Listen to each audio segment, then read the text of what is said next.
Olá, boa noite, sejam muito bem-vindos a mais um podcast Seja Ainda Mais Feliz. Hoje eu tenho aqui um convidado que vocês vão se encantar por ele, Pastor Newton Padarates. É assim, pastor, que fala? Exatamente. E ele trouxe um assunto tão importante, mas tão importante para nós, que como ele disse, né, pode não encher a igreja, mas enche a gente. Amém. Filhos conectados. Pastor, muito obrigada por ter aceito o nosso convite, por estar aqui. Nós estamos aqui de coração aberto, querendo aprender um pouco mais sobre esse assunto tão importante. Acho que todos estamos no caminho do aprendizado. Eu quero agradecer essa grande oportunidade, né, de estar aqui discorrendo um assunto tão íntimo, né? Tão íntimo da fé, tão íntimo do nosso ser, né? Cada um com as suas diferenças. As pessoas estão ecléticas naquilo que fazem, naquilo que escolhem fazer, mas todos voltando para a casa do Pai um pouquinho a cada dia. Amém. Amém. Então, essa é a ideia, né? Que nós temos somente uma vela para queimar, que a gente saiba que nós vamos diminuir. À medida que nós diminuímos, a luz tem que aumentar. Isso é o mais importante. É verdade. Ok. E hoje, mais que nunca, desejando falar de filhos conectados, né? Filhos conectados ao Pai, ver Deus como Pai. Não é uma questão de remover a lei, mas é uma questão de ampliar a graça. Como o próprio Jesus citou, não mais Paulo, né, o apóstolo, não mais pela lei, mas pela graça sois salvos. Né? Isso não vem de vós, é dom de Deus. Então hoje trabalhar, servir a Deus pela graça é algo inenarrável, indescritível. E a proposta é essa, que as pessoas não simplesmente vão à igreja, mas que elas sejam a igreja. Que elas consigam perceber o que elas estão fazendo ali, o que elas têm buscado ali. Há uma passagem em Atos dos Apóstolos que fala acerca de Pedro e João, na hora do meio-dia, terem ido até o templo e terem visto um coxo que era colocado na porta do templo para pedir esmola. Isso me mostra que alguém levava aquele coxo e o colocava na porta do templo com a finalidade de ele ganhar esmolas.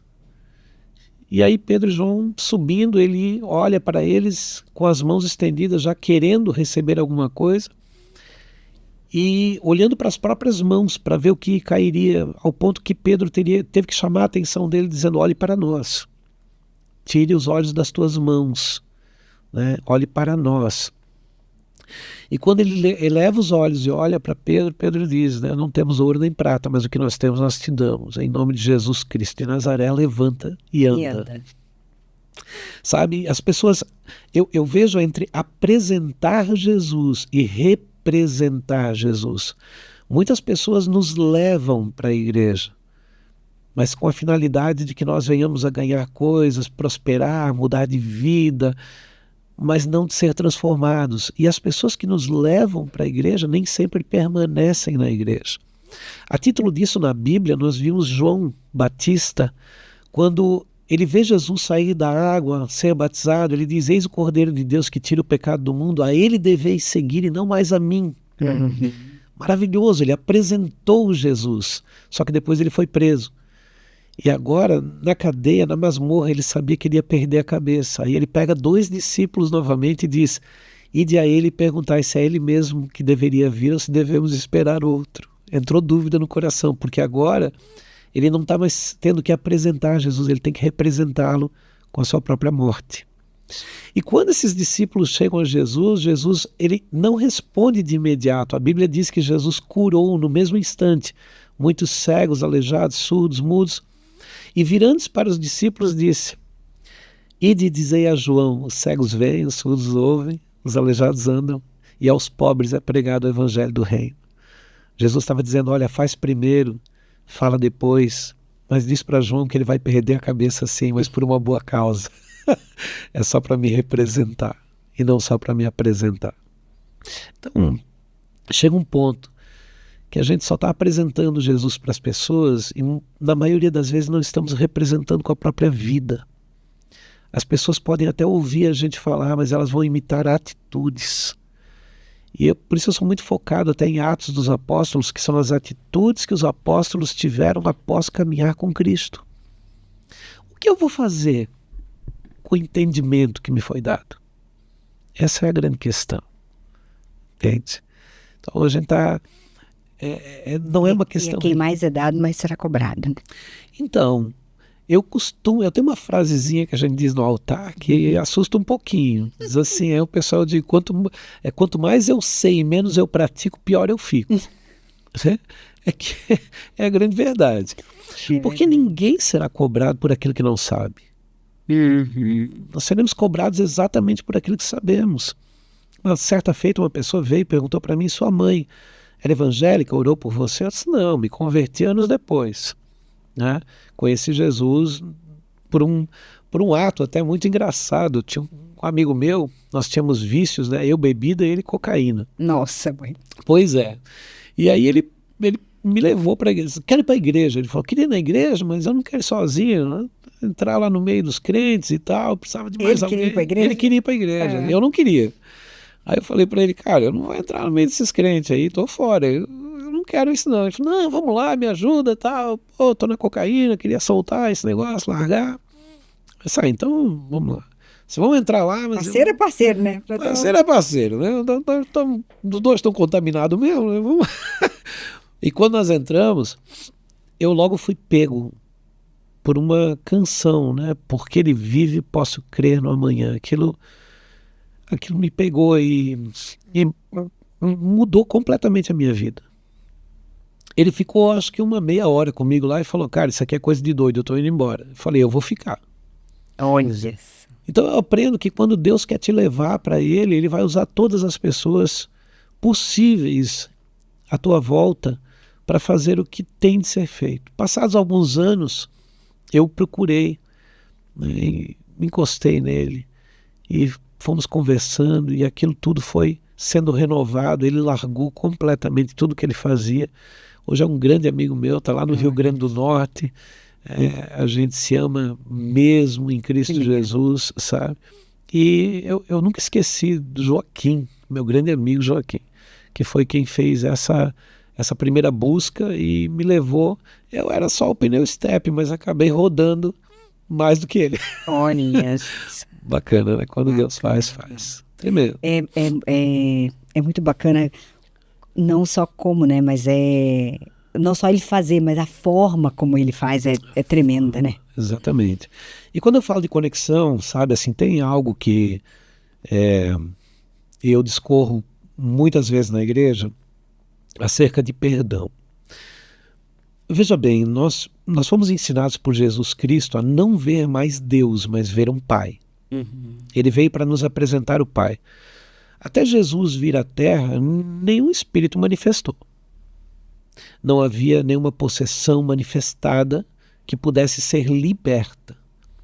Mas quando Jesus chega, ele é a própria luz e todos os espíritos se manifestavam e eram libertas as pessoas mediante a sua passagem, nem era a sua palavra. E Jesus ele começa a dizer acerca de um Pai que o enviou para fazer a sua vontade. De repente ele nos ensina que tudo aquilo que pedimos ao Pai nos será concedido. Mas isso nos obriga a ser filhos. E aí no Sermão do Monte, em Mateus, no capítulo 5, versículo 44, ele diz o que dizia a lei. A lei dizia, amarás o teu próximo e odiarás o teu inimigo. Eu, porém, vos digo. E aí ele dá uma máxima.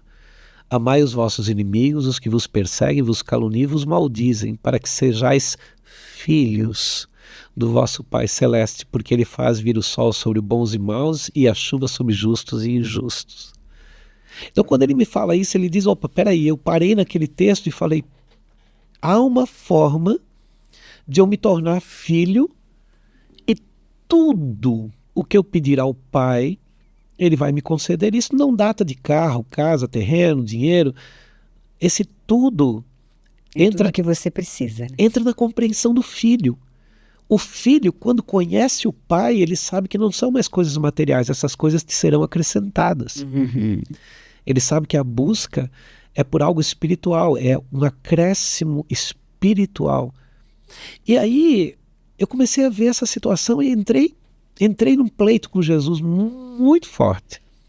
Fui orar, buscar, falar com o Senhor, e Deus disse para mim assim, na cruz, Deus foi embora. E eu falei, como assim, Senhor? Ele disse, basta ler, filho.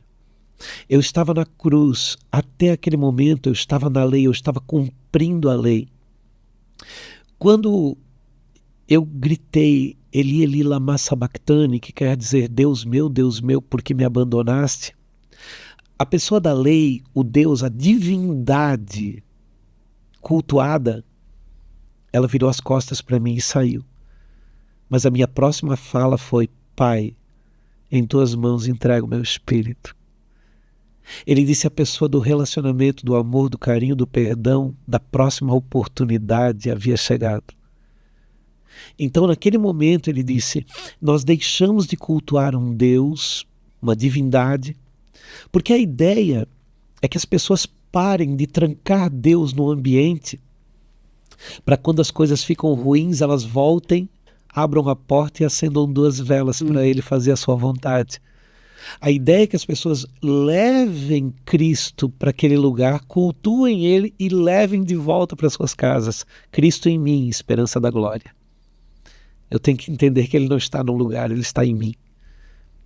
Eu é que me apronto rápido e digo, Jesus, estás pronto? Vamos, a gente vai chegar tarde. E ele vai comigo, e chegando lá eu o adoro. Eu o adoro, eu o exalto e volto com ele.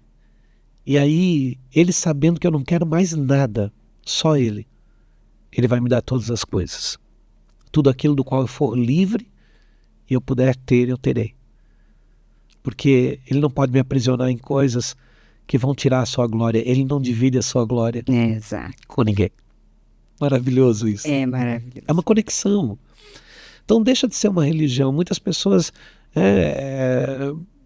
placa, amém, identificação, tem que ter. Os filhos de Israel eram 12, cada um teve a sua tribo, sua bandeira, mas todos eram filhos do mesmo pai. É isso que tem que voltar. As pessoas entenderem que nós podemos ter cada um a sua bandeira, mas todos somos filhos do mesmo pai.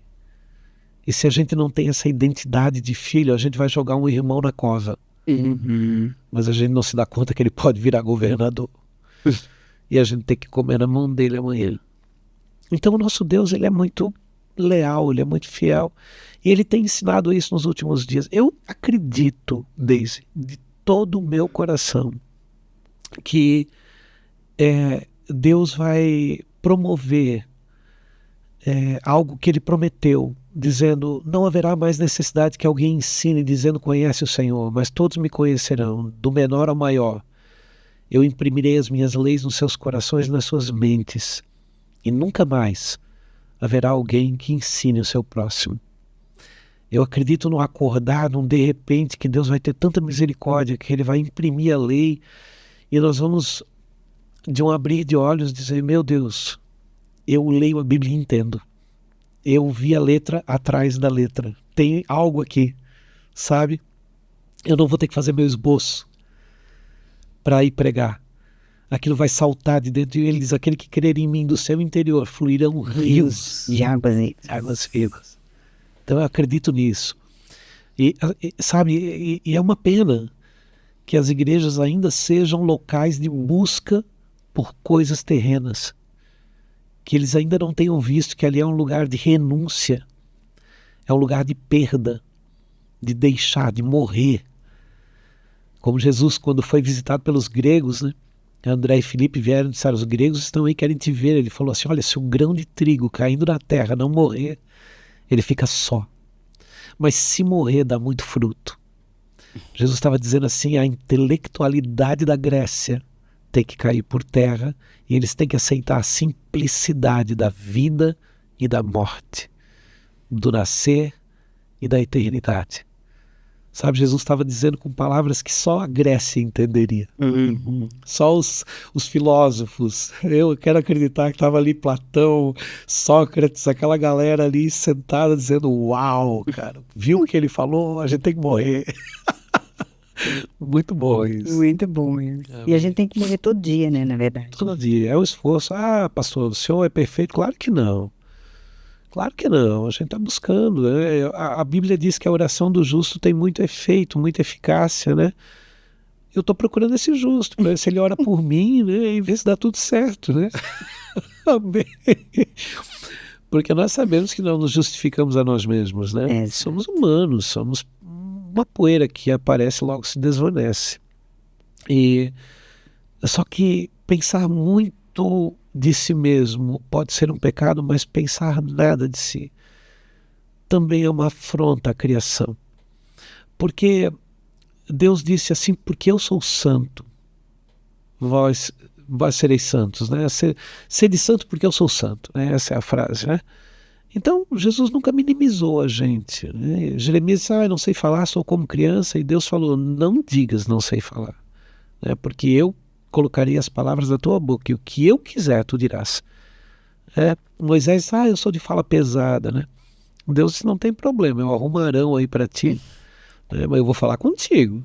Pode até reportar para Arão, mas a conversa é nós dois aqui. Não vou deixar, porque por que Deus não curou Moisés? Por que Deus não disse, Moisés, eu te curo agora e te faço? Não, porque Deus quer usar as coisas loucas desse mundo para confundir as sábias.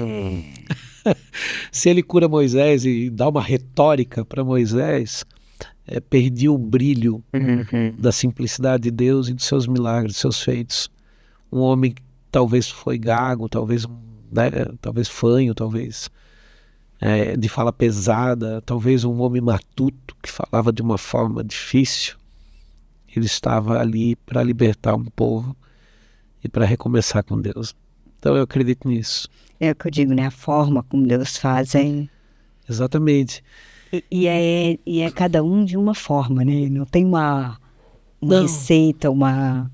Não tem. Né? Não tem. E eu, hoje, se nós encontrarmos os filhos, sabe, a minha busca é essa.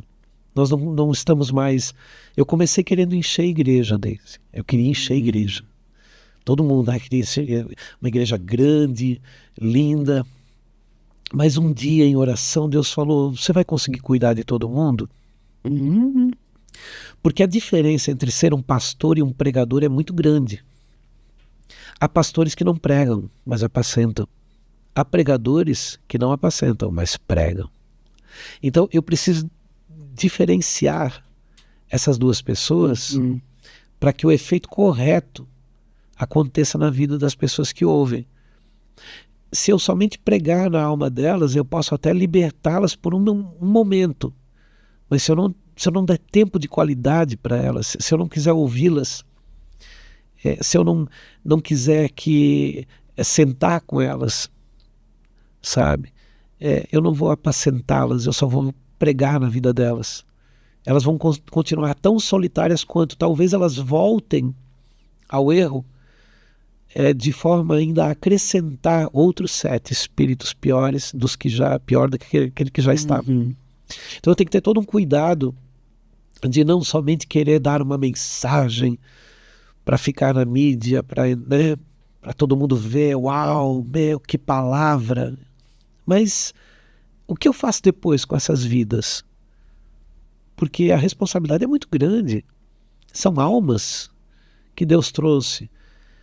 Eu preciso cuidar dessas vidas, eu preciso dar um jeito, eu tenho que formar uma equipe. Nós damos aula para obreiros, nós formamos obreiros, tem pessoas que eu sempre digo nas aulas de obreiro, quem quer ser pastor, levanta a mão. Aí, eu levantou a mão, tal, não sei o quê, você está preparado para fazer um velório?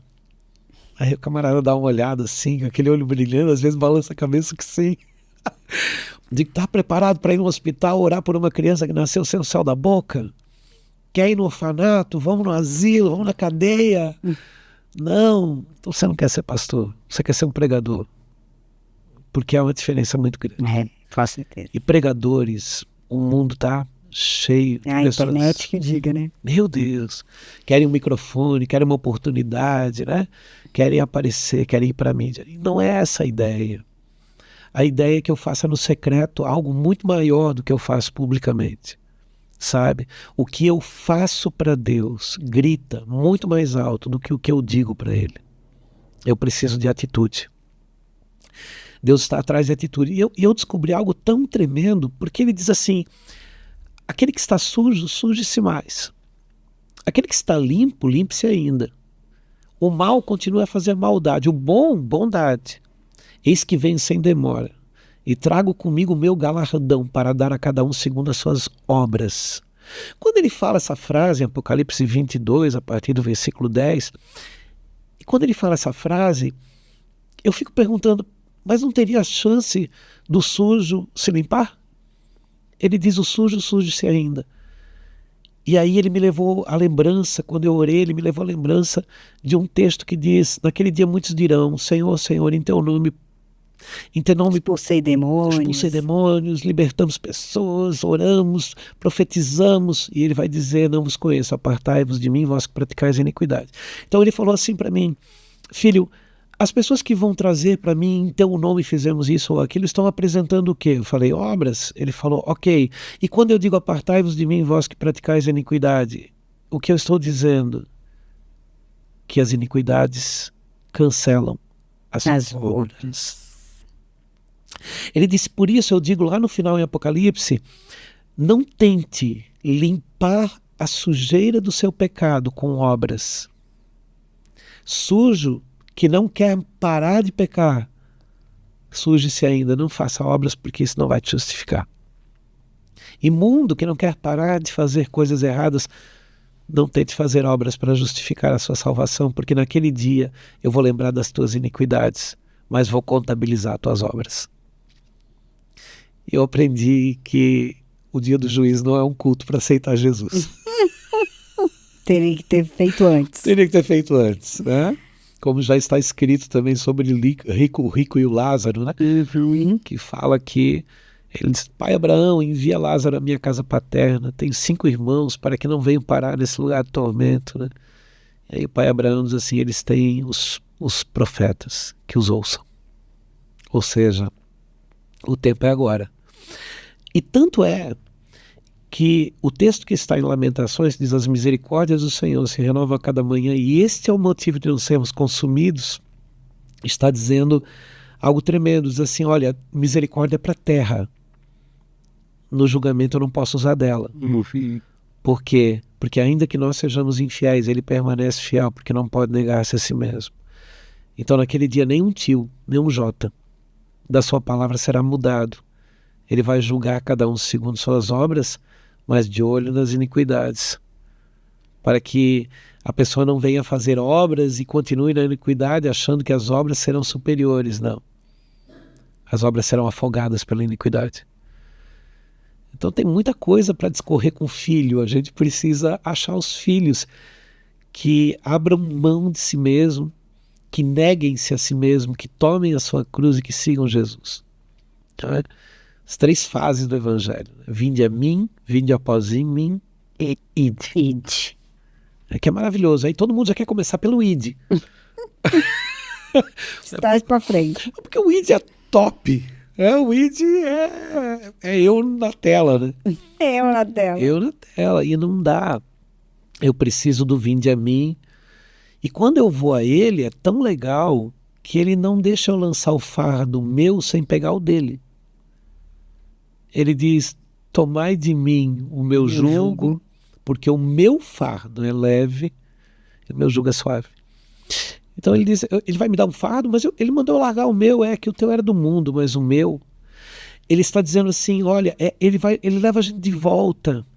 Ele diz, lembra quando os discípulos vieram, expulsaram demônios, libertaram, em teu nome expulsamos demônios, e todo mundo se alegrou, e ele disse, eu vi Satanás caindo como um raio, e todo mundo rindo. Daqui a pouco Jesus para tudo e diz assim, o que dizem o povo? Quem dizem que eu sou? Aí os discípulos começam a dizer, ele diz assim, e vós? Quem dizeis que eu sou? Então o mais interessante é que eu saiba independente do que dizem dele, que eu saiba quem ele é, que eu declare quem ele é. Isso vai me tornar filho. Porque eu duvido que uma pessoa que aprendeu, que conheceu, que sabe quem ele é, continue praticando iniquidades, imoralidades. Ela pode até tropeçar, porque eu sempre divido, Deise, o pecador do que comete pecado. O pecador, ele tropeça, amanhã ele dá opinião sobre a vida de alguém, acaba concordando em falar mal de alguém, daqui a pouco ele se toca, ele diz, o que eu estou fazendo? Eu estou indo na igreja, acabei falando de fulano, não devia. Esse é um pecador, ele tropeça. Agora o que comete pecado dá uma bicuda. Ele sabe que é pecado, ele vê que é pecado, ele já foi informado pelo Espírito Santo que é pecado, mas ele não está nem aí. Ele diz, não, Deus é bom, depois eu oro, ele me perdoa, mas agora eu quero falar. E ele quebra tudo. Ele destrói tudo. Então, eu acredito que não é o simples ouvir da palavra que vai me transformar, é o aceitar. Eu sempre divido essas 4 fases: ouvir, entender, aceitar e viver. Você pode ouvir e não entender, e até aí você não tem pecado. Agora você pode ouvir e entender e não aceitar, e aí já começou a pecar. Agora eu posso ouvir, entender e até aceitar, mas não viver, aí eu sou um pecador. Então eu preciso equilibrar isso. Vida no Espírito é prática da palavra de Deus. E a diferença de pecado e iniquidade? Então, eu acredito que não tenha. Sabe, iniquidade eu acredito que seja um nome mais apurado para um pecado. Porque o iníquo, como é chamado até o nosso próprio adversário, né, o iníquo, ele intenta fazer o mal. Está nele. E o pecado não é diferente. Apesar de que há uma sugestividade no mundo espiritual. Satanás, eu costumo discorrer a oração do Pai Nosso, é a oração mais poderosa que existe e pouca gente conhece. Olha só, entrando no âmbito da iniquidade, do pecado, eu vou parar num determinado ponto que isso explica bem. Quando Jesus ensina, ele não ensinou a oração do Pai Nosso, que não existe a oração do Pai Nosso, existe a oração que Jesus nos ensinou. Porque os discípulos disseram, ensina-nos a orar como João Batista ensinou seus discípulos. Aí Jesus não diz, olha, eu vou ensinar a oração do Pai Nosso. Não, ele começa dizendo, Pai Nosso. Pai Nosso. Aí ele diz que estás no céu. Se está no céu, vê tudo. Então não há nada que eu possa esconder dele. Começa por aí. Santificado seja o teu nome. Se é santo, eu não posso usar de qualquer jeito. Então, é separado do pecado. A palavra santo significa separado. Santificado seja o teu nome. Venha o teu reino. Será que nós estamos prontos para que venha o reino? A gente diz, volta Jesus. Será? Será que nós já não precisaria pedir misericórdia? Segura mais um pouco, retarda o tempo do fim, me dá mais uma chance, porque eu não estou pronto, eu não posso ser levado agora. Então venha o teu reino, seja feita a tua vontade, desde que a tua vontade seja minha. Não dá. Seja feita a tua vontade como? Aqui na terra como é no céu. Como é no céu? Espiritual. Então Deus não veio para fazer nenhum tipo de vontade terrena. Ele veio para realizar vontades celestiais. As coisas só virão para acréscimo, desde que eu não queira mais elas. Então ele diz, seja feita a tua vontade aqui na terra como no céu. O pão nosso de cada dia nos dai hoje. E amanhã eu tenho que orar de novo. Porque eu só pedi para hoje. Ele nos ensinou a confiar no maná. A palavra maná significa o que é isso? As pessoas pegavam o maná, olhavam para ele e chamavam maná na língua hebraica. Tipo, o que é isso? E eles estavam dizendo, o que é isso? E até hoje, eles são alimentados pela palavra de Deus, que é o pão da vida, e a pergunta é a mesma. O que é isso? Principalmente quando são pegos pelo Espírito Santo. Quando termina toda aquela folia, aquela euforia, aquela loucura de falar em línguas, o cair pelo poder de Deus, o ser liberto, o ser curado. O que é isso? É o maná. Continua sendo maná. Então o pão nosso de cada dia nos dai hoje. E amanhã tem que orar de novo. Aí vem a que eu mais amo. Perdoai as nossas ofensas. E é legal porque pede já para nós tudo. Perdoai as nossas ofensas assim, do mesmo modo, do mesmo jeito, da mesma maneira como nós perdoamos. Eu estou dizendo de outra feita, se eu não perdoo, não me perdoa. Porque é do mesmo modo como nós perdoamos. Eu perdoo, mas eu falo pelas costas. Então é desse jeito que eu quero? É uma condicional. Eu estou dando uma condicional para mim mesmo. Sabe, foi o que aconteceu com Davi. Quando Natan entrou e acusou ele, primeiro contando uma historinha, né? Havia um homem muito rico, havia um pobre que só tinha uma cabritinha, o rico foi lá, tomou a cabritinha do pobre, matou, serviu aos seus convidados. Esse homem tem que morrer, esse homem é tu, Davi. Sabe o que Natan tinha feito? É o seguinte, eu vou pegar o decreto que tu vai dar e vou devolver para ti. Porque com a mesma medida que medires, será medido. Com a mesma, não tem, com a mesma maneira como condenares. E quando eu parto dessa oração, entrando na iniquidade, ele diz assim, e não nos deixeis cair em tentação. Espera aí, então o diabo não tem força para me empurrar? Ele não vai te deixar cair, mas se você se jogar, ele não vai te segurar. Quando o diabo leva Jesus no alto do pináculo, em Mateus capítulo 4, ele diz, atira-te daqui abaixo, porque está escrito. Isso me dá uma identidade muito correta de que o diabo não tem força para me empurrar. Ele só pode dar ideia, quem se joga sou eu. Então quando eu me jogo, muitas vezes a gente diz, o fulano caiu. Não, ele não caiu, ele se jogou. Porque se ele tivesse caído, Deus teria segurado ele. Quando dá tempo, quando eles voltam e dizem assim, eu tô a ponto de pecar, eu preciso de ajuda, ora por mim, eu tô fraco e tal, não sei o que, é porque está caindo. E aí é a hora de a gente chamar o Espírito Santo e pegar nas mãos daquela pessoa e dizer, tu não vai cair não. Não comigo aqui. E lutar por ela. Esse é o pastoreado, sabe? Agora, quando a pessoa já caiu, a verdade, ela só aceitou a queda. Ela se jogou. E quando se joga, Jesus não pode fazer nada. Porque a promessa na oração é não nos deixeis cair. Mas não é não nos segure. Nos segure se estivermos nos jogando. E ele termina dizendo, mas livrai-nos do mal. Porque o mal, ele deixou como uma forma de nós escolhermos o bem. Eu sempre entendi a árvore do conhecimento do bem depois do mal. Então ele não queria que eu conhecesse o bem, porque ele planta uma árvore no jardim do conhecimento do bem e do mal. E ele não queria que eu conhecesse nem o bem nem o mal, não. Ele não queria que eu conhecesse o bem a partir da terra. O bem que brota da terra. Ele queria que eu conhecesse o bem celestial. Porque todo bem, todo fruto brotado da terra é o bem humano, é o bem terreno, é o bem material, é aquilo que o mundo pode me dar, que é a inimizade com Deus. Porque se essas coisas me conquistam, meu coração não é dele.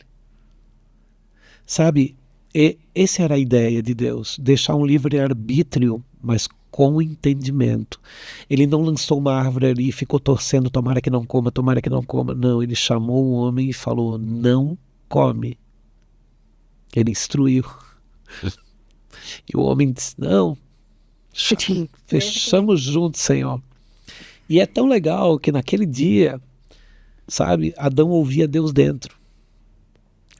No dia que ele comeu, ele se assustou quando ouviu a voz do Senhor no jardim, porque é a primeira vez que ele tinha ouvido Deus fora.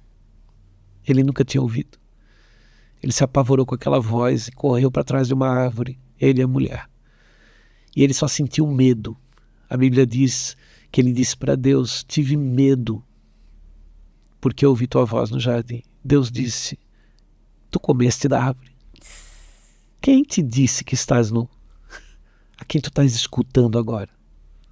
Quem está falando contigo? Não sou mais eu. Já mudou. O interior mudou. E se o homem, ao invés de sentir medo, tivesse sentido vergonha, ele teria se arrependido. Mas ele preferiu dizer a mulher que tu me deste. Ele acusou Deus. E daí fica fácil. A mulher já botou culpa na serpente e ninguém bateu no peito para dizer, a culpa é minha. Assumir. Eu preciso mudar. Então a gente a ideia da pregação é ouvir os que estão falando a mesma linguagem. Existe uma identidade pastoral de pregadores, de evangelistas que estão falando a mesma linguagem. E nós precisamos nos unir, porque a seara é grande, mas os trabalhadores são poucos. E os campos estão brancos, né? E os campos estão brancos. Chegou a hora da colheita. Não adianta mais retardar o tempo do fim, porque se nós não nos prepararmos agora, sabe? Então, a busca dos filhos, a conexão dos filhos. Nós estamos vendo jovens. Fizemos um encontro para jovens sábado agora. E a nossa igreja de Tijucas, ela fica bem em frente ao rodeio. E estava tendo rodeio nesse final de semana. Então, quando eu vi aquela movimentação, eu disse, uau, né? Mas tudo bem, vai dar certo. Vamos lá, vamos fazer o nosso, né? E vamos orar. E nos unimos para fazer, e começou ali todo aquele movimento, e louvores e adoração. Daí a pouco entrou duas moças, que nunca haviam entrado ali, a gente notou que elas eram bem diferentes. E a minha esposa foi até uma delas para dizer, seja bem-vinda, né? Você está em casa, que é a casa do pai. Aí uma delas olhou para minha esposa e disse assim, a gente veio para ir no rodeio, mas quando a gente ouviu o louvor, a gente decidiu vir para cá. Uau! Eu lembrei da tua história agora. Tremendo, não? Tremendo. Tremendo. Porque é isso. Às vezes a gente pensa em criar um grande evento, não precisa. Não precisa. A Bíblia fala, a velha linguagem que diz, o sacerdote todas as manhãs colocará lenha. Lenha fala de oração sobre o altar, e o fogo jamais se apagará. Nós não colocamos o fogo, mas se nós não deixarmos faltar lenha, o fogo jamais se apagará. É verdade. Essa é a ideia. Então tem muito para buscar dos filhos, para identificar os filhos. E o filho tem que entender a correção. Hebreus, né, se não me falha, onde está, eu não sei, temos que ler Hebreus inteiro. Hebreus fala, mas é que Deus açoita todo aquele a quem recebe por filho. Mas se estáis sem correção, da qual todos se tornaram participantes, já não sois filhos, sois bastardo. Porque Deus corrige a quem ama. Então, para me tornar filho, a primeira coisa que eu tenho que deixar Deus bater. Eu preciso entender que a surra é para o meu bem, que a repreensão é para o meu bem. Ele está dizendo não para mim, porque Deus nunca ensinou seus filhos com sim. Não matarás, não furtarás, não dirás falso testemunho, não cobiçarás. Deus sempre ensinou, desde o princípio, ele ensinou com não. E desde o princípio ele tentou ser pai. Sempre. Sabe, eu vejo Deus dizendo para Moisés, eu acho que essa palavra é muito para os dias de hoje, ordena ao povo que lavem suas vestes no primeiro e no segundo dia.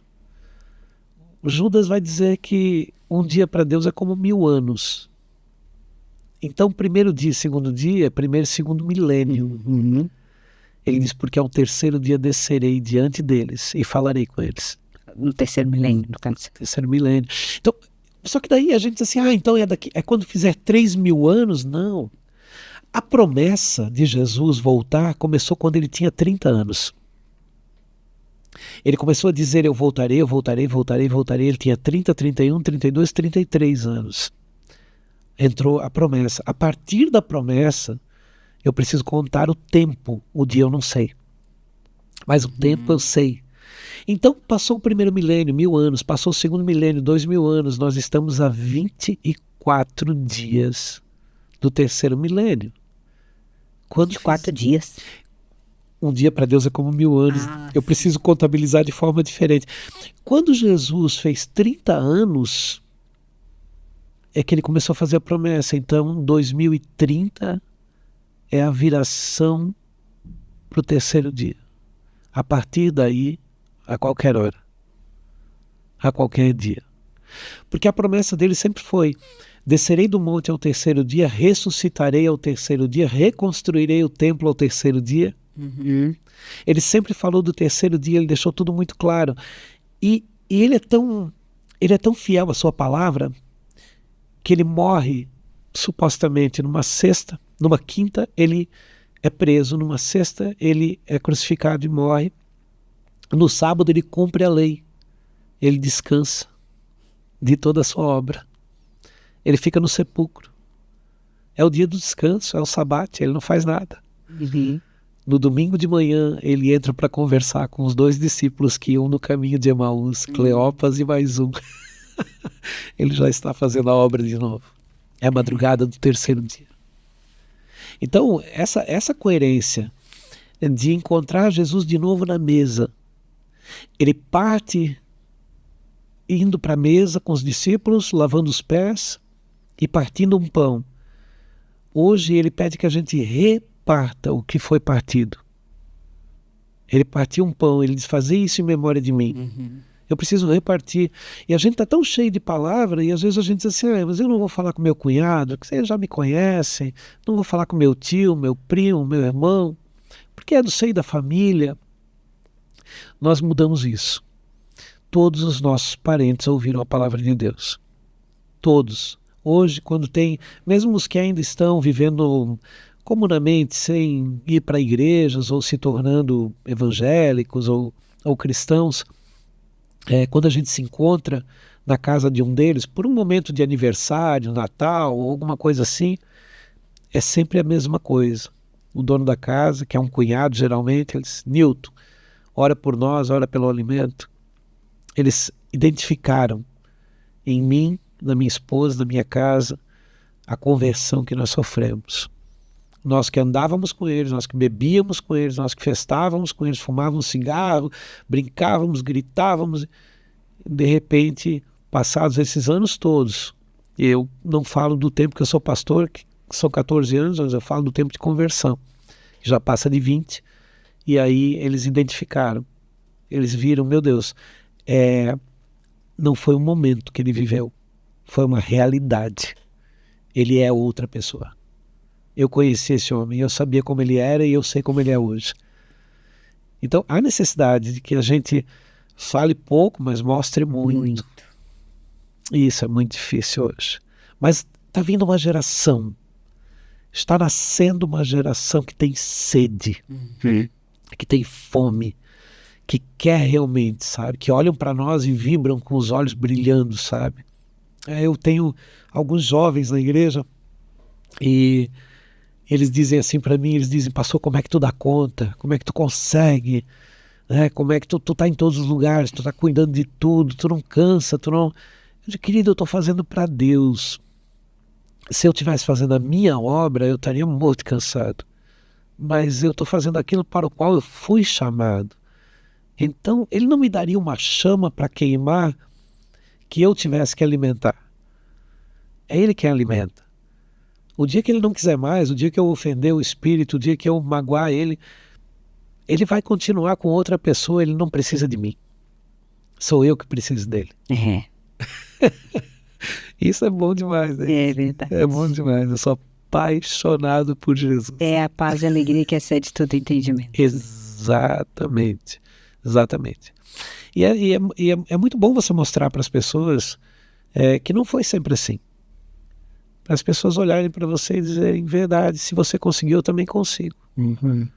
Criar esperança através de uma transformação.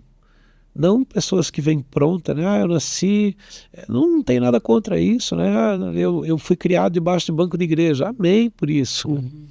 Mas eu vejo quando Deus, quando Ele tira da lata do lixo, quando Ele pega aquele que não tinha nenhum valor, aquele que não tinha como dar certo, sabe, que era uma pedra de tropeço, e Ele molda, Ele trabalha, e Ele entrega, e aquela pessoa passa a ser uma semente para a unidade do corpo de Cristo, sabe? É maravilhoso, é nisso que a gente acredita, sabe? Costumo falar de pecado, dizer que o pecado é uma pedra que você lança na janela da casa de Deus. Aí Deus abre a janela, você se apavora, diz, meu Deus, Senhor, o que eu fiz? Deus diz, não, tranquilo, está perdoado. mas esse vidro você vai ter que trocar. Então Deus perdoa o pecado, mas não a consequência do pecado. Exato. Eu vou ter que viver o que eu fiz. Eu vou ter que colher o que eu plantei. E se eu não colher, como diz o dito popular, tem algo aqui que cheira mal. Exato. E logo vai aparecer o fruto da injustiça e as pessoas todas vão conhecer. Então, quanto antes eu puder correr para Deus, me ajoelhar, pedir perdão, me arrepender, dizer, Senhor, eu não quero mais fazer isso, me ajuda, eu sou fraco nessa área, eu não dou conta. Mais rápido ele vai me abraçar e vai dizer, filho, estamos juntos, vai dar certo, sabe? Deus é clemente, Deus é maravilhoso. Ele é um pai em busca dos filhos, né? É incrível. E quando a gente fala de filho, Deise, há uma coisa muito importante. Se você lê um dos textos mais famosos de Reis, que fala de Elias ter confrontado os profetas de Baal e ter feito descer fogo do céu, ele não constrói um altar com 12 pedras antes de restaurar um que estava em ruínas. Então, algo a ser aprendido. Eu não posso ignorar os meus antepassados, a casa de meu pai, a minha casa paterna, a minha casa materna, para tentar construir um altar para os meus filhos. Eu sou intermediário aqui. Eu estou destruindo profetas falsos, para os meus filhos não terem de passar pelo que eu estou passando. Mas eu não consigo fazer o fogo pegar na água que eu vou derramar sobre um novo altar se eu não restaurar um que está em ruínas. Isso é muito importante, porque nós temos muitos pregadores no altar, machucados, magoados com seus pais, feridos. Meu pai me abandonou, meu pai disse que eu nunca ia dar nada na vida, né? Minha mãe não aceitou meu casamento, falou mal de mim. E aí vai para o mundo, mostra ser uma pessoa maravilhosa, ter uma família incrível, mas ninguém sabe como está lá atrás. Se aquela pessoa, se ainda os pais não existem... Mas tem aquela ferida, né? E tem aquela ferida. Então, de alguma forma, a Bíblia diz, assim como é o sacerdote, assim é o povo. E eu preciso entender que eu estou transmitindo algo não somente por palavras, mas por sentimentos e emoções. Amanhã ou depois eu vou ter que cuidar de um casal e o meu casamento está destruído porque eu tenho ruínas na minha família e eu estou carregando e muitas vezes me tornando muito parecido com aquilo que eu criticava. Meu pai, que eu falava mal, daqui a pouco eu estou tratando minha esposa como ele tratava minha mãe. Então a primeira coisa que eu preciso fazer é voltar. Meus pais não existem mais, já morreram, não tem problema, você não vai falar com eles, você vai falar com Deus. E dizer, Senhor, eu quero abrir aqui uma oração, Senhor, para que tu, Deus, tenha misericórdia de meus pais, para que tu restaure a ruína do altar dos meus antepassados. Eu não posso prosseguir sem voltar e ter misericórdia, porque Deus, ele vai ouvir a nossa oração. Uma oração que nós façamos com todo o nosso coração, com todo o nosso amor. Olha, eu apanhei de meu pai, eu fui expulso de casa, meu pai era alcoólatra, foi o meu caso, né? Traiu minha mãe, tivemos uma série de problemas, tentamos defender ela foi expulso realmente, fui tirado de casa. Mas quando eu cheguei no hospital anos depois, e o meu pai estava no leito, eu fui levado lá para cuidar dele por 3 dias no centro epidemiológico, a primeira coisa que eu fiz foi pedir para ele se ele queria aceitar Jesus como seu único Senhor e Salvador. Ele olhando para mim, ele falou, eu não sei como faz isso. Eu falei, é só falar uma oração que eu vou falar agora, é só você repetir com consciência. E eu fui falando e ele foi repetindo, ele chorou, a gente fez uma queda de braço, assim, de abraço, de amigo mesmo. Aí ele falou, eu estraguei a tua vida. Eu falei, não, pai, tu me tornou um homem. Tá tudo certo, pai. E a gente se abraçou, se beijou e deu. Então eu sei que eu abri um portal para ele para a eternidade, sem mágoa. Sem mágoa. Mas o que aconteceu? Esquece. Eu não vivo disso. Eu fecho baús. Jesus ensinou a lançar rede. Não a mexer em baús. Eu quero um projeto novo. Lança teu pão sobre as águas. Então eu não posso ficar parado no que aconteceu, mas eu não posso esquecer que tinha um altar em ruínas. E eu fui lá atrás, eu busquei, eu dei um jeito. Ele ainda estava vivo, minha mãe já não estava. Mas eu disse, não, eu vou lá atrás, eu vou buscar, eu vou restaurar esse altar em ruínas, porque é um altar de relacionamento de pai e filho, e eu quero que os meus filhos sigam Jesus. E eu consegui com isso. Deus olhou com misericórdia para os meus filhos. Hoje um é praticamente um teólogo autodidata e o outro é um levita. Deus olhou e viu que eu fiz o que era correto, eu voltei atrás. Ah, mas você não ficou com nenhuma mágoa. Isso eu precisei tratar. Não é uma questão de eu me vingar. Não, a mágoa ela tem ela pode te levar para dois lugares. Ela pode te levar para vingança ou ela pode te levar para o tratamento pessoal.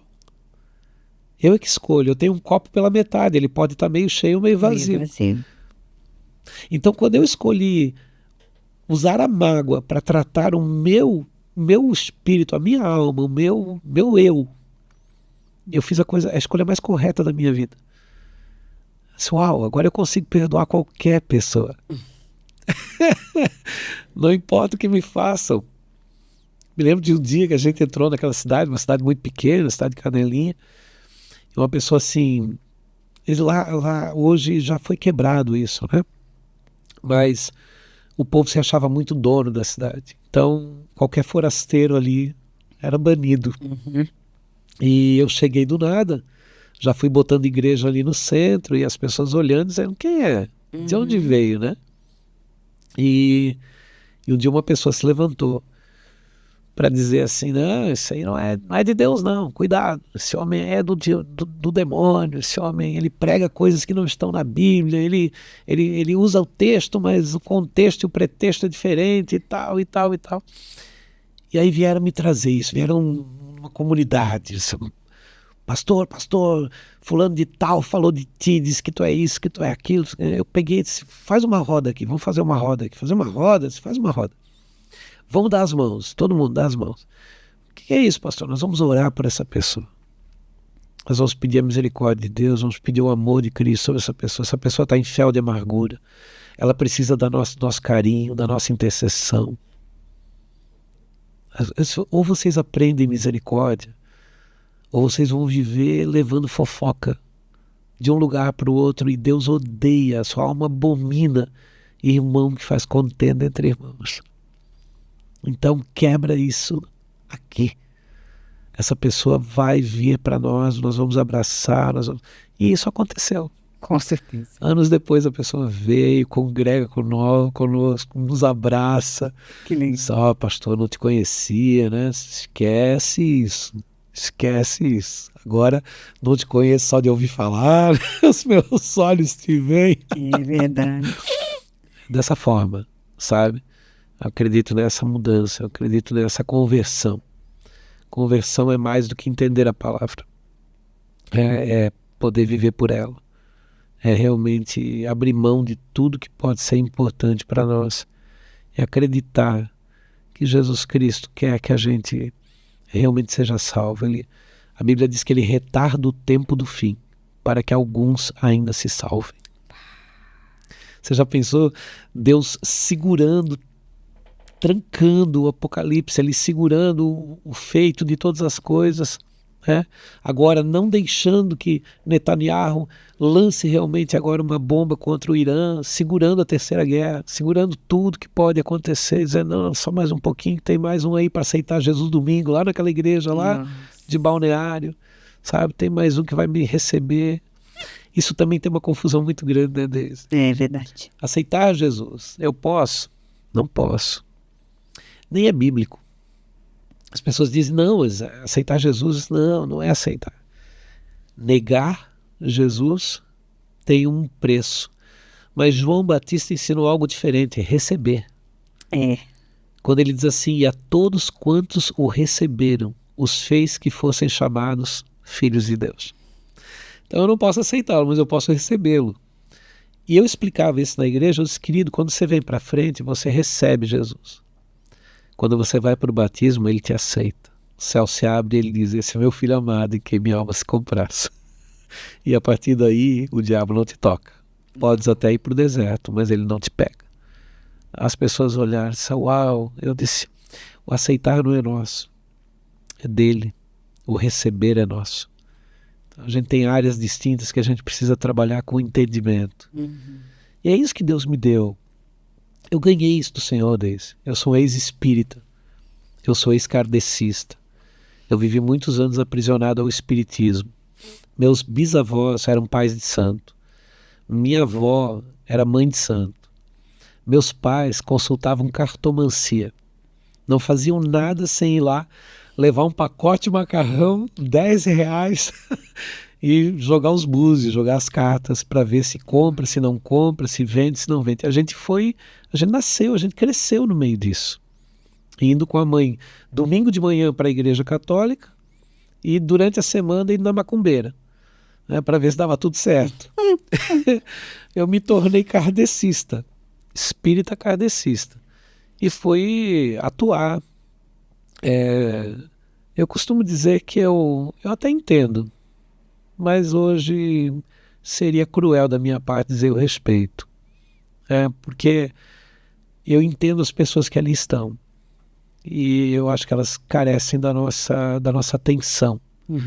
Eu nunca tive nada contra o espírita, mas tudo contra o espiritismo, entende? Então, nunca tive nada contra o religioso, né, o católico, mas tudo contra o sistema do catolicismo, que aprisiona as pessoas na ignorância.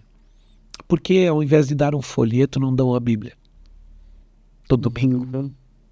Seria melhor, né? Pelo menos eu posso escolher o que eu estou entendendo ler. Enfim, nós estamos em busca de liberar as pessoas, desatar as pessoas e deixá-las ir, tirá-las dos sepulcros, como Jesus ensinou. Já cheira mal, está na hora de tirar para fora, desatar e deixar ir, dizer, não te prende em mim não, eu não sou teu Deus. Deus começou a me usar em cura e eu sou muito usado nisso, muito mesmo, graças a Deus. Muitos cancerígenos foram curados, pessoas com esquizofrenia, com depressão, e até esses dias numa live, uma moça botou ali, eu fui curada de esquizofrenia por esse pastor e tal, depois nós fomos ver, eu não conheço, não sei quem é. E as pessoas se apegam a isso, elas querem um ídolo. Então, todo final de culto era uma fila enorme para eu impor as mãos nas pessoas. E isso foi me cansando.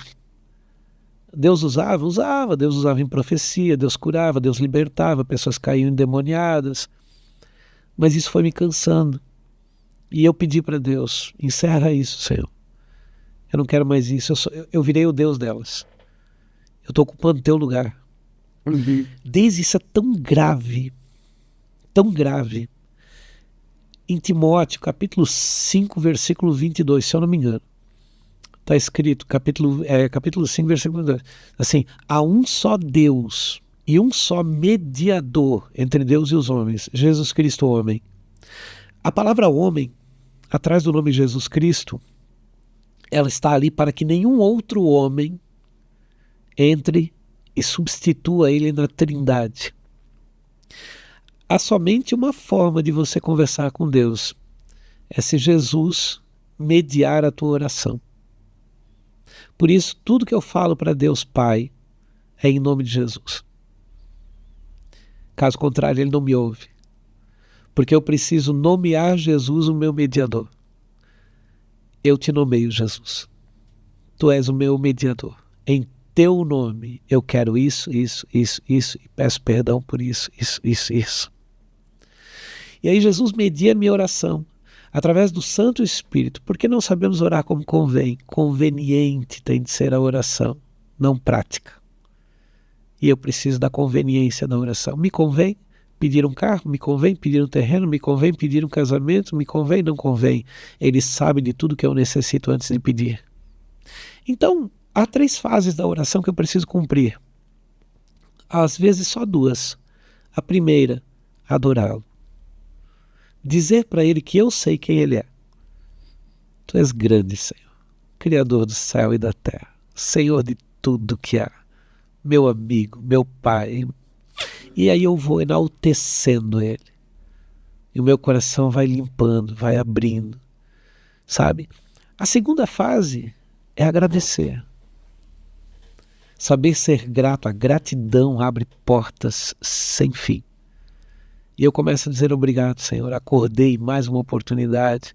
Obrigado pelo café, obrigado pela casa, obrigado pelo teto, obrigado pelo cobertor que me acolheu, pelo veículo que tu me deu, pelas oportunidades, amigos, parentes, todos que passaram na minha vida, pela igreja que tu confiaste a mim, não é minha, mas está em minhas mãos, pelas pessoas que tu trouxe até mim, pela tua palavra. E eu começo a agradecer. Quando acaba tudo isso, talvez tenha algum pedido aí. Geralmente não tem mais nada para dizer. Com mas certeza. Se tiver, serão pedidos espirituais. Senhor, me acalma. Senhor, tira de mim a ansiedade. De sabedoria.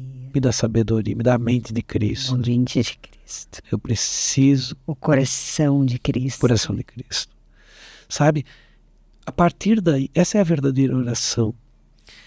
E quando eu termino essa fase, esse pedido, eu aprendi com Jesus a começar a pedir eu começo pelos hospitais, pelos que receberam diagnóstico terminal, pelos que foram informados que estão com câncer, pelos que estão caídos pela diabetes e assim por diante. Depois eu vou aos orfanatos e peço pelas crianças que nunca receberam um beijo de pai e de mãe, que foram colocadas para dormir por estranhos, que chamam de tia,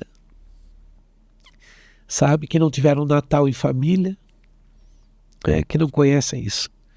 Depois eu peço pelos velhos, os idosos, que foram levados aos asilos e abandonados, que ainda sentados, como nós cansamos de ver quando nós visitamos asilo, sentados nas cadeirinhas, olhando para fora, minha esposa perguntou para um deles assim: o senhor gosta de ficar aqui na frente, pegando o sol? Ele disse: não, eu estou esperando meu filho, ele vai vir me buscar. Aí minha esposa achou aquilo lindo e falou para a enfermeira: ele está esperando o filho. Ela diz assim: tá, faz 5 anos. E ali a gente chorou por ver aquela vida criou os filhos e os filhos não tiveram a capacidade de criar aquela vida, de terminar de criar aquela vida. E aí oramos, esses são os pedidos, são pelos velhos. E aí eu vou para os presídios. E aí eu começo a orar por aqueles que fizeram coisas em 1 minuto, 1 segundo, que lhes custou o resto de suas vidas. Pedindo a Deus que tenha misericórdia. Arrependimento. Que dali saiam pastores, pregadores, evangelistas, homens e mulheres de Deus. Ah, mas erraram. Mas se arrependeram. Exato. Porque se o arrependimento não vale, então eu gastei meu tempo com aquilo que era de nenhum valor. Quando o malfeitor na cruz, Deise, ele é um crente. Uhum. Ele é um crente, ele estava na igreja. Porque ele sabe tudo. Jesus olha para ele e ele diz: esse homem nada fez, nós aqui. Lembra-te de mim, Senhor, quando voltares, quando vieres, em algumas traduções, no teu reino. Peraí, ele sabe que ele é Senhor, sabe que ele tem um reino, que ele é rei, e sabe que ele vai voltar. Esse cara estava no culto. E o que ele está fazendo na cruz? É porque ele ouviu, entendeu, e até aceitou, mas não viveu. Então ele foi para a cruz. Jesus olha para ele e vê um ato de arrependimento. E diz ainda hoje: estarás comigo. E esse hoje tem um significado gigante, porque não é aquele dia. É o hoje no sentido, um dia vale 1000 anos, e 1000 anos vale um dia. Jesus estava dizendo, no exato momento em que eu julgar a terra. Jesus nunca viu o tempo que nós vimos. Deus nunca viu o tempo. Nós vimos manhã, tarde e noite. Uhum. Jesus nunca viu isso. Tanto que na criação, ele diz, ele falou, haja luz e houve luz.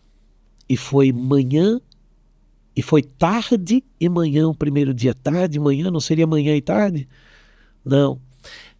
É a viração do dia, é a hora que ele entra. Tarde da madrugada, manhã do primeiro dia. Deus não contabilizou a tarde do dia, ele contabilizou o dia todo. Por isso ele não tem boa tarde, bom dia. Ele tem o dia todo, o dia é o dia. Por isso ele fez noite e dia. Mas ele sempre entrou na viração do dia. Antes de ir para a cruz, era antes da meia-noite, era de noite. Ele lava os pés dos discípulos e diz: o que faço agora tu não compreendes, mas compreenderás depois. Pedro diz: tu jamais me lavarás os pés. Ele diz assim: Pedro, se eu não te lavar, tu não tem parte comigo. Ele diz: antes me lava as mãos e a cabeça. Ele estava dizendo o serviço e a mente. Jesus disse assim: Pedro, tu já estás todo lavado pela palavra que te tenho dado. Agora cabe somente lavar os pés. Jesus estava dizendo assim: olha, todos os dias. Você não entendeu naquele dia, mas você precisa lavar o pé de alguém pela poeirinha do dia. Então, quando você for para a oração, não fale de si. Fale de outro. Busque o próximo na oração. Quando você lavar o pé de alguém, eu lavo os teus. Amém? Ai, Tremendo isso. tremendo. É tremendo. Eu tenho recebido muito de Jesus Cristo, mas para fazer alguma coisa. Deus não dá sabedoria sem propósito. Sem dúvida. Deus não dá. Não tem porquê. O que se ganharia com isso? Quando eu costumo dizer que quando Jesus olhou para mim, ele viu e disse: esse cara é um fofoqueiro, vou contar tudo para ele, porque ele vai contar para todo mundo. E foi a única maneira que ele Amém, pastor, que bênção. Que o Senhor continue abençoando poderosamente a tua Amém. vida. Que seja uma chama para acender as velas apagadas, né? Receba em nome de Jesus. De encontrar os filhos, Amém. né? Amém. Essa é a ideia. Obrigada, viu? Obrigada pelo seu tempo, que eu sei que é precioso, por estar aqui nesse derramar aqui. Uma honra. É uma honra. Que o Senhor leve aonde Ele quiser, isso aqui. Amém. Né? Isso que nós queremos. Com certeza. Que Deus leve as pessoas que precisam hoje dessa paternidade, Amém. se reconhecerem como filhos, saberem o seu valor, independente do que estudaram, independente das escolas que fizeram, mas que as pessoas saibam do seu valor. Deus nunca viu o rico e o pobre, Ele sempre viu os filhos e as criaturas. Amém. Amém. Obrigado. Deus. Obrigada, pastor. Todo o coração. Uma boa noite para vocês e eu vejo vocês no próximo podcast. Até lá. Uau.